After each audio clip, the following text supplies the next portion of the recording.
57 of the Grow 90 series. We have seen all the struggles that Israel has had to deal with because of their disobedience to God. And today we're looking at the compassion of God and how committed He is to us in the midst of sufferings, even the sufferings caused by our own disobedience. In Jeremiah 29, God says to Israel, I know the plans I have for you. I know the thoughts I'm thinking towards you.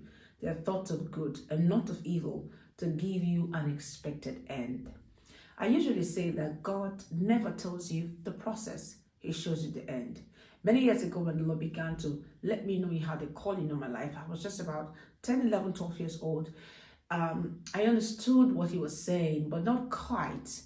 And then I came to my teenage years, around 14, 15, 16, and the visions started becoming clearer. Like, you have full-blown trance, you have full-blown dreams, you have full-blown open visions of what He wanted to do with you and the glory of the future and all of that, but nothing included my waiting season, nothing included my building up season, nothing included the fastings, nothing included all the other instruction that will come in between, and that will be painful, that will come at a cost. He didn't tell me any of that. And that's the way God works with all of us as believers, even as Israel. For instance, when He was bringing them out of Egypt to take them to the promised land, He never told them that they would encounter nations that would want war. Instead, when He saw that they were chicken-hearted and not ready for the process, He rerouted them.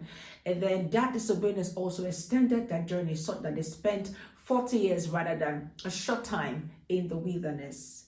The process is flexible, yes. And that's why God could go through the short route with Israel or the long route with Israel.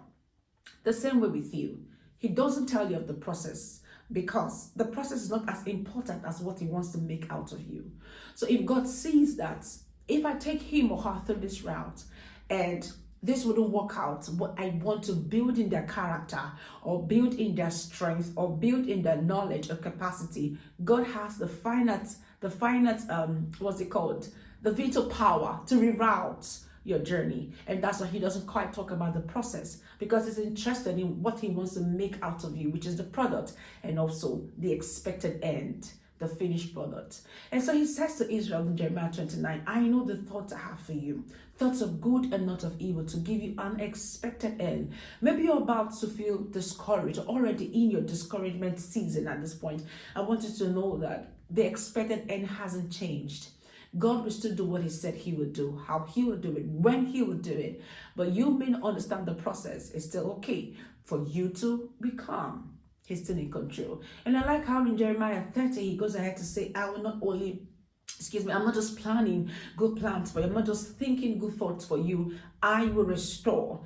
I will restore the things you think you've missed. I will restore the things you know that you have lost. I will give them back to you, and I'll cause you to increase. And instead of disdain, I will give you honor. God doesn't just want to take you to the promised land. God wants to increase you. God wants to cause you to have honor. And God also wants to make sure that all you have lost in the journey is restored.